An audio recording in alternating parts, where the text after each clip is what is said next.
Hello, everybody, and welcome to Reviews That Don't Matter with Jessica Hitt. My name is Jessica Hitt, and on today's episode, we are doing Justice League a review. This is going to be full of spoilers, so if you've not seen the movie, then probably turn off. My basic review here, just so people can kind of get a taste of what I felt about it, was that it was okay. To be quite honest, I'm a little disappointed, and this doesn't all have to do with the movie itself. It's a little bit on WB and DC as well. I mean, Justice League should be event movie watch, right? Like, it should be an event movie to go and see. So why in the world are they making it an hour and a half?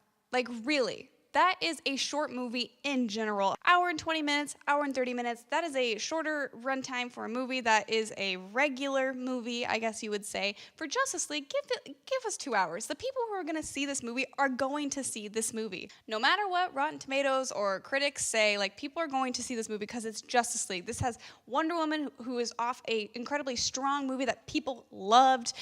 You have Batman, who is the most bankable superhero out ever, I believe. You have Superman, who's one of the most iconic superheroes, even though everyone thinks he's dead and not quite sure if he's going to be in the movie, but come on. He's going to be in the movie.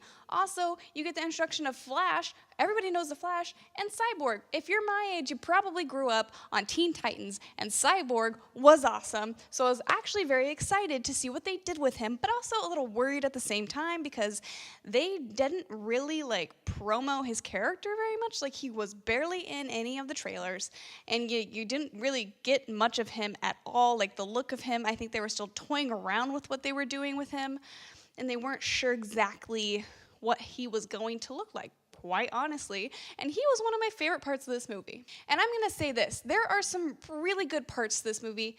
Overall, I was disappointed, and overall, I think it's an okay movie. But one thing I always say about WB and DC movies, they get their characters right. They pick people who know how to play these characters. Ray Fisher, this is like his first credited role. He's great as Cyborg. He really is. I like Ezra Miller's take on the Flash that is different from Grant Gustin and what we get with the CW's Flash, It's different enough without also, it's the same character.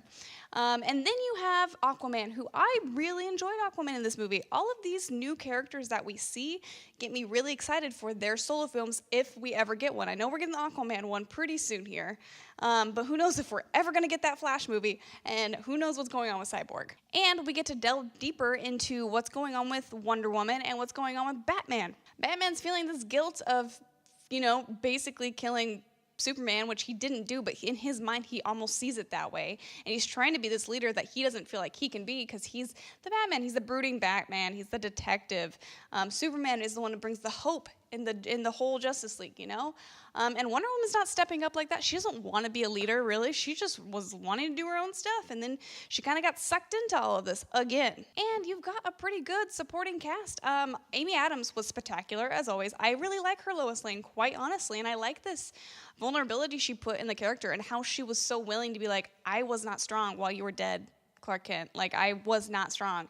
And I liked that she owned that. And we get a little bit more of Alfred. I think that Jeremy Irons is a little wasted when it comes to this role. Like, I want to see more meat from him, and obviously that's supposed to happen in The Batman. But who knows what's happening with that film right now, honestly. And then you get, newer characters. We get to see Detective Gordon for the first time, Chief Gordon or whatever he is. Played by J.K. Simmons. A very small amount, but I actually kind of liked this sort of, camaraderie between him and the Batman, But my favorite new minor character that's going to be a bigger character in all the solo movies is going to be Amber Heard's Mara. She had just a small scene, and I really took to her character. I was, pulled into what was going on and the way she was playing it, and this weird sort of chemistry that was between her and Jason Momoa's Aquaman. I thought it worked, and the scene wasn't even long. It was pretty quick, but I really enjoyed it. Also, her powers were awesome. I cannot wait for this Aquaman movie because I get to see both of them in it, and I'm very excited, quite honestly. This sort of failure, I'm going to use this word, which is probably going to anger a lot of people, but let's be real, $96 million on opening weekend is not strong for Justice League. This should be $150 million for Justice League. This is the Justice League. We're getting a live-action version of it. It's crazy that it made this little money. But, WB, DC, they're going to look at this, and they're going to think that this is a failure. It's true. They're going to do it.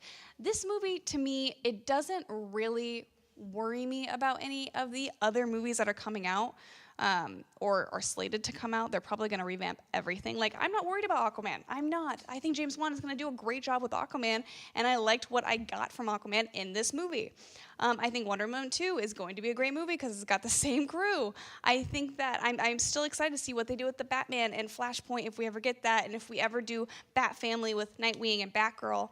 Like, none of that worries me, and that's mainly because Justice League was filmed and put out, well, they were putting it together before Wonder Woman even hit, and they didn't even know Wonder Woman was going to be such a crazy hit. Like, I don't think WB had a lot of faith in Wonder Woman at all. So when Wonder Woman became such a huge hit, I think that they tapped into something that they did not realize before on, how to make a movie that isn't really divisive. Because as much as you might like Man of Steel or BVS or Suicide Squad or Justice League, they're all divisive. They really are. Sorry to say that, but it's true. And honestly, I think they're already like 10 steps ahead on this. I mean, I think they knew Justice League wasn't going to be the hit that they needed it to be. I think that was very clear with the embargo lifting the day before. And let's not try to chalk this up to how the critics and Rotten Tomatoes and all these stupid Metacritic and all that kind of stuff is against DC movies. Like, no, people just want to see a good movie. They don't care who puts it out, unless you're like the Weinstein Company right now. But seriously, like, let's stop with this whole thing of like, well, Rotten Tomatoes is biased or something. Like, that's not how it works. That is not how it works. If someone doesn't like a movie, they're not going to like it. Some people don't like the greatest movies ever made. That's just the way it is. So get over it and stop being so mean to people who don't like this film. Like, you need to calm down. But I do want to talk to you about a little bit why I'm not so hot on this film. The first 20 minutes, I hated. It felt choppy. It didn't feel like at all like it was coming from the same movie. It felt like it was coming from 5 different movies, which can work but doesn't in this case. I think you can see the CGI'd, when they CGI'd out Henry Cavill's mustache, especially in that first opening little scene that they did. It was terrible. The CGI did not look that great in this movie. I like the look of Cyborg, and I don't think all of the CGI looked bad, but at points it looked like the characters themselves were CGI. There were points that I thought Ben Affleck's Batman was CGI. Like, it looked like a video game. I mean, you can tell that this was 2 different directors putting their touch on it, even though they gave Zack Snyder the directing credit. And I know that there is extraordinary circumstances to what happened, but I think that it didn't quite work out with Joss Whedon taking over. Like, I would have just rather have seen a Joss Whedon Justice League or a full Zack Snyder Justice League. And for everyone out there who's like petitioning to get Zack Snyder's original director's cut of Justice League, let me tell you something. It was never done. He didn't finish editing the movie because of what happened with his family, so there is no original cut. We have no clue what it would have looked like. Absolutely no clue. So, therefore, stop asking for it. And quite honestly, I'm going to say this, and it's not going to make a lot of people happy. I don't want Zack Snyder involved in DC anymore. I don't, because I don't think he's doing a good job. I don't like the tone he's doing. The humor, sure, you can have humor in these movies. I kind of want a gritty DC, but the humor's not even good. It's not funny humor.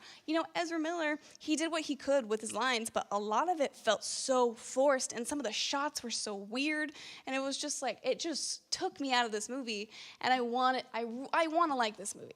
I really do, but I want to get a good Justice League movie. These characters deserve a 2.5-hour spectacle. That's what they deserve, with a good script. And instead of rushing this, WB and DC, why don't you take your time to develop some characters and learn what works within the world of DC? Because what Marvel's doing is not going to work for what you're doing. And if you're going to go gritty, go grit. Suck some Christopher Nolan into your universe. Like, learn how to do it. Hire some people who know how to write crime noir and gritty, like, gangster movies. If you're gonna do it, do it. Don't try to, like, make the Justice League kind of gritty, but then also, like, warm it up with some jokes. Like, it doesn't work. It does not work. And I'm so angry right now because DC, say what you want about what Marvel's doing right now. They started the MCU with D-list superheroes. Yeah, you had the Hulk, but Iron Man, nobody's favorite superhero was Iron Man. Thor, sure, people knew him, but not the favorite. Captain America had his time, but wasn't quite well known anymore in this day and age. You didn't have Spider-Man, you didn't have the X-Men, you got D-list superheroes, and then they made them into A-list superheroes. DC has the best superhero and villain lineup in comics history. They do. They have the holy trinity of superheroes. Like, they have Wonder Woman, they have Batman, they have Superman, they have everything they need. They have great characters, they have great villains that the MCU lacks, and these movies should be amazing. Yet, for some reason, they got their heads so far up their ass that they can't watch these movies or read the script and realize that they're not good. When you could get anybody who knows anything about the comics or anything about character development or anything about just structure of a plot, get them in there, read the script, and be like, this isn't gonna work. Like, it's really quite that easy. Look at Patty Jenkins. She made a good script. She made a good movie. People liked it. And I have been a freaking DC Comics. I have been a DC superhero fan since I was a kid. I grew up on these cartoons. I did. I grew up on Justice League and Batman the Animated Series. And then when I was younger, I also watched Teen Titans and Young Justice and Justice League Unlimited. Like, I love these characters. And that's why I'm so angry right now, is because they deserve so much better than what we're getting right now. And while I'm getting a lot of good stuff, like, I like the characters that they have right now. I like the actors that they have playing these characters, but they're not doing anything good with them. But like I said at the beginning of this whole thing, is that I'm not losing faith in the whole thing whatsoever, because I do think Aquaman should be pretty good. I do think that, because it's got James Wan. That's the thing that I really want DC to focus on, WB or Warner Brothers. I want them to focus on hiring great directors who are interested in what they're doing. Great directors, not somebody who has like 1 or 2 movies under the belt. Like, don't hire Colin Trevorrow. Like, I don't want him. I want experienced people like James Wan. And I know people are going to say Patty Jenkins only had like 1 or 2 films under her belt, but her first film was nominated for an Oscar and won Charlize Theron her Oscar. So that, takes care of that fight, I think. Just come on, you guys. And I know this review is going to make people mad. I'm probably going to get some hateful comments saying I got biased or that I'm an idiot and I don't know how to review movies or don't have a good opinion on these and that I don't like DC. But that's the thing, is I love DC. That's why I'm so angry right now. And quite honestly, like, the more and more I think about it, I have no clue or where to rank this in my DC. I have no clue. Like, obviously, Wonder Woman is number 1 for me. I think that BVS is still number 2, because I still think that's a decent movie, and I don't hate it as much as a lot of people do. I think Justice League would come after that, and then Man of Steel, and then Suicide Squad. And let me tell you something. The Man of Steel and the Suicide Squad, they're very far apart. Like, Suicide Squad's very low, and Man of Steel is pretty close to Justice League and BVS, And then Wonder Woman's, like, way high. So, I guess we'll see with Aquaman and see what they do. I'm sure they're going to reboot the entire universe with Flashpoint, keep in some of the people that have been working, and then get Jake Gyllenhaal to play Batman, which I would be kind of down for. So, yeah. Okay, everybody, that was my review. I hope you guys liked it. If you did, give it a thumbs up. Please comment down below. Keep it nice down there. Please, please do. Also, I make videos Monday through Friday. Tomorrow you're getting the Punisher review, which I'm very excited to talk about. So we'll see you tomorrow. Bye.